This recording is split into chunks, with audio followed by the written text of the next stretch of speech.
পরম পিতার কাছেই আমাদের প্রার্থনা। আমি এখন একটি স্বরচিত কবিতা নিবেদনের জন্য অনুরোধ জানাচ্ছি সময়িতা কনভেন্ট স্কুলের বাংলা শিক্ষিকা শুভ্রা সিংহ একটি স্বরচিত কবিতা পাঠ করবেন এবং তারপরে আমাদের নৃত্যের যে অনুষ্ঠান রয়েছে সেটি উপস্থাপিত হবে।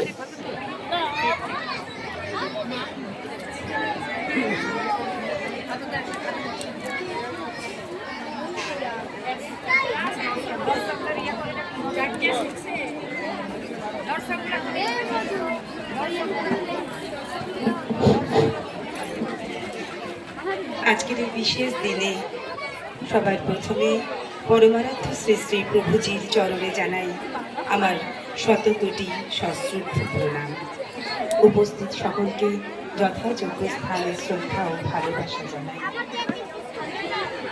2025 সাল ঠাকুরের কৃপায় প্রভুজির আশীর্বাদে এক বিরাট সুযোগ এনে দিয়েছিল ভ্রমণের সুযোগ। মহাকুম্ভ